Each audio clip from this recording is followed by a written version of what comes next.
Hey, I managed to find a few candles. Did you find out when they think they'll have the power back on? By morning? Okay, well, we've got lights and blankets and no TV. Huh. Well, I think I've got just the right thing for a cozy night by candlelight. Let me read you a story. Come on, snuggle on in, and let me begin. There were only two Americans stopping at the hotel. They did not know any of the people they passed on the stairs on their way to and from their room. Their room was on the second floor, facing the sea. It also faced the public garden and the war monument. There were big palms and green benches in the public garden. In the good weather, there was always an artist with her easel. Artists liked the way the palms grew and the bright colors of the hotels facing the garden and the sea. Italians came from a long way off to look up at the war monument. It was made of bronze and glistened in the rain. It was raining. The rain dripped from the palm trees. Water stood in the pools and the gravel paths. The sea broke in a long line in the rain and slipped back down the beach to come up and break again in a long line in the rain. The motor cars were gone from the square by the war monument. Across the square in the doorway of the cafe, a waiter stood looking out at the empty square.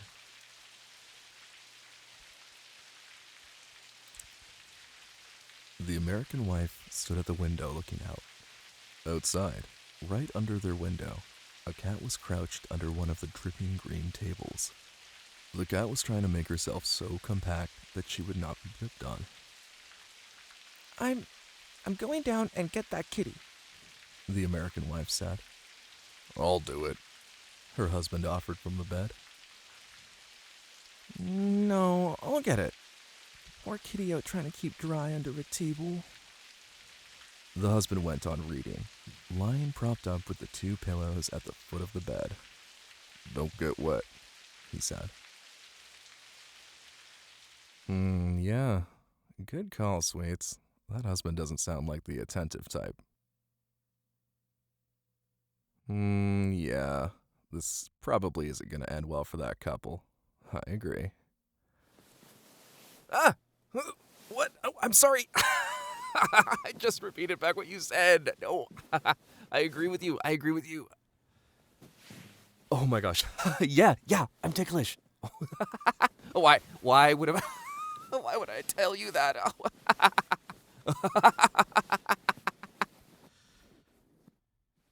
Put those tickly fingers away. Oh my gosh, I didn't. You cared. I didn't know you cared so much about the spoilers. Please, Yes. Okay, I've read it before. No. Wait. But you guessed it. You clever devil. Stop. Stop.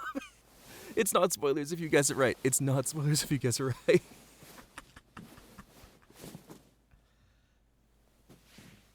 Whew, okay. I'm all out of breath. You want to read? Since you're so clever? Since you already know where it's gonna go? Okay. I'll keep reading, but only if you put those devil claws back in their holsters. Seriously, they're weapons. I can't. Stop it. Whew, yeah. Okay. You can put your regular hands all over me, though. Yeah, no, of course. There we go. Where were we? Right. It was raining at the Italian hotel. There's a wife, and she's catching a cat, and wants to bring that kitty in from the wet and the cold. Okay, here's what happened next. The wife went downstairs, and the hotel owner stood up and bowed to her as she passed the office. His desk was at the very end of the office. He was an old man and very tall. Il pio. the wife said. She liked the hotel keeper.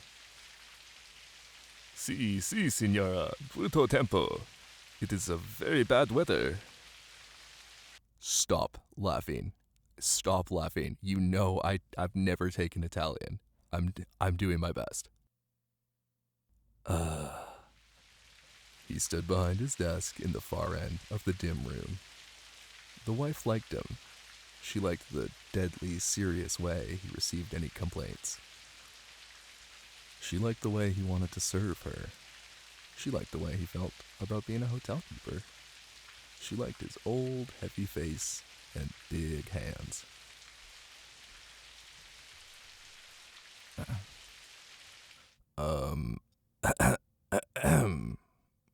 Are you staring at my hands?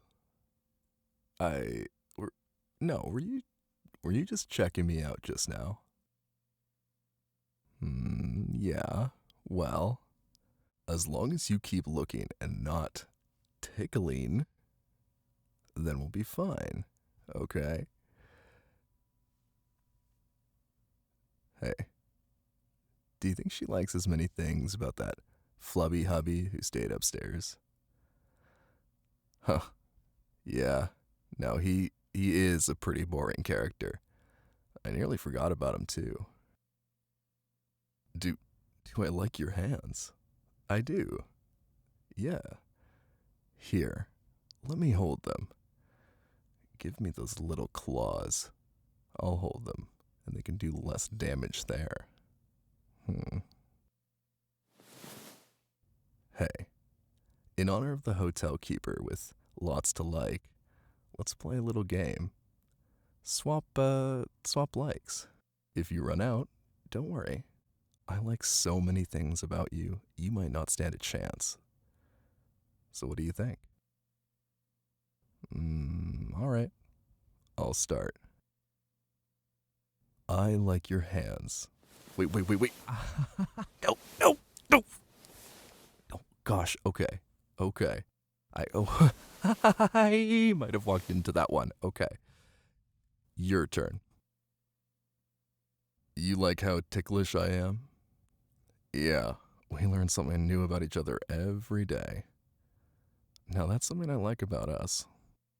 As for you, I like how your eyes light up when we first see each other every day. You can't say you were gonna say the same thing. Yeah, I do. I believe you.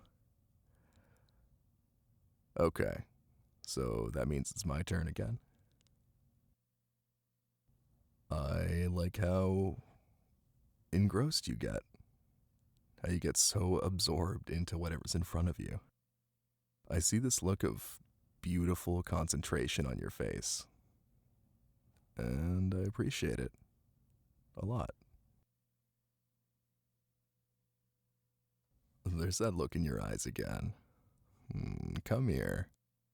Did I say I like your lips? You can say you like mine back. I'll count it.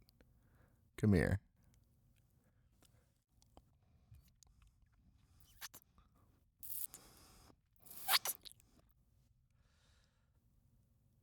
That was an advance? For what? Oh, the rest of the story. Okay, but I can't promise I won't stop for some more of you. Especially if you give me those eyes again.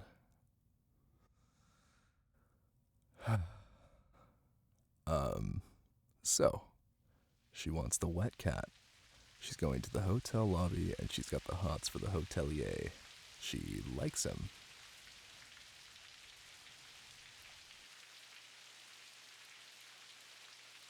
Liking him, she opened the door and looked out. It was raining harder. A man in a rubber cape was crossing the empty square to the cafe. The cat would be around to the right. Perhaps she could go along under the eaves. As she stood in the doorway, an umbrella opened behind her. It was the maid who looked after their room. "You must not get wet," she smiled, speaking Italian. Of course, the hotel keeper had sent her. With the maid holding the umbrella over her, she walked along the gravel path until she was under their window. The table was there, washed bright green in the rain, but the cat was gone. She was suddenly disappointed. The maid looked up at her. Okay, don't laugh. Ha perdido qualche cosa, signora? Huh? Not bad, right? Horrible. Okay. There was a cat, said the American girl. A cat? Si, il gatto. A cat? The maid laughed. A cat in the rain. Yes, she said, under the table. Then, oh, I wanted it so much. I wanted a kitty. When she talked English, the maid's face tightened. Kind of like yours when I gave that Italian a shot. Come, signora, she said. We must get back inside. You will still be wet. I suppose so, said the American girl. Yeah, I've only got one girl voice, okay? I'm sorry if they sound the same. You need to be quiet, all right? There's a lot of story to get through. They went back along the gravel path and passed in the door. The maid stayed outside to close the umbrella. As the American girl passed the office, the padrone bowed from the desk. Something felt very small and tight inside the girl. The padrone made her feel very small, and at the same time, really important. She had a momentary feeling of being of supreme importance. She went up on the stairs. She opened the door of the room. George was on the bed, reading. Get the cat? He asked, putting the book down. It was gone. Wonder where it went to, he said, resting his eyes from reading. She sat down on the bed. I wanted it so much, she said. I don't know why I wanted it so much. I wanted that poor kitty. It isn't any fun to be a poor kitty out in the rain. George was reading again. Yeah, George is not our guy here. She went over and sat in front of the mirror of the dressing table, looking at herself with the hand glass. She studied her profile, first one side and then the other.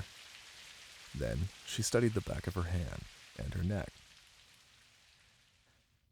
Don't you think it would be a good idea if I let my hair grow out? She asked, looking at her profile again. George looked up and saw the back of her neck, clipped close like a boy's.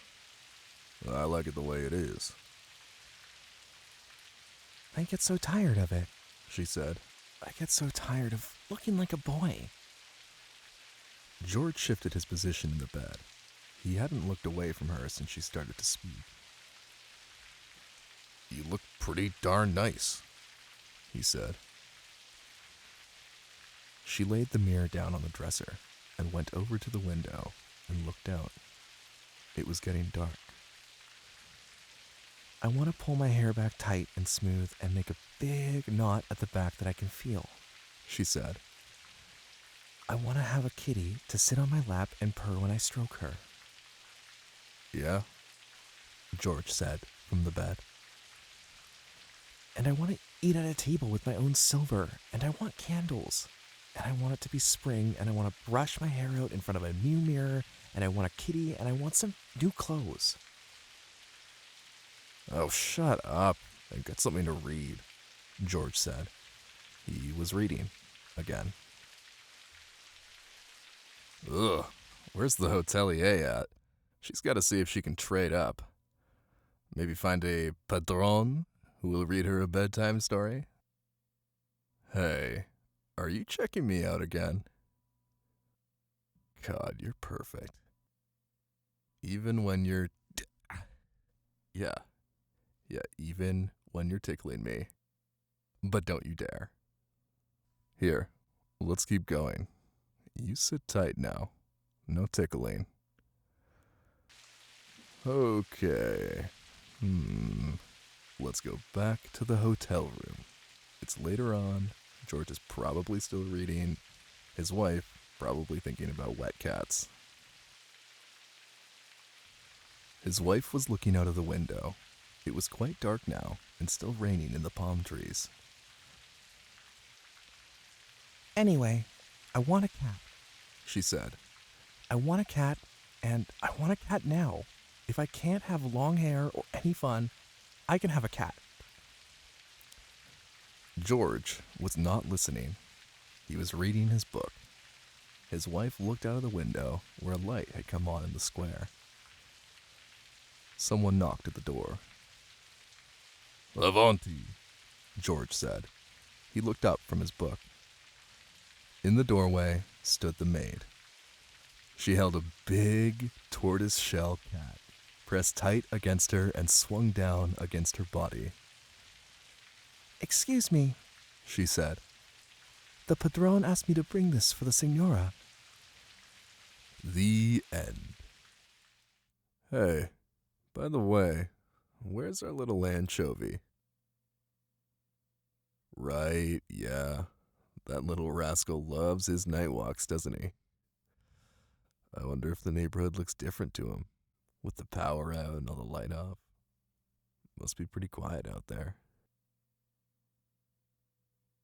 Oh, you think you found him? What do you mean? Now that you mention it, I can almost feel him crawling up my leg. No, no, no! Wait.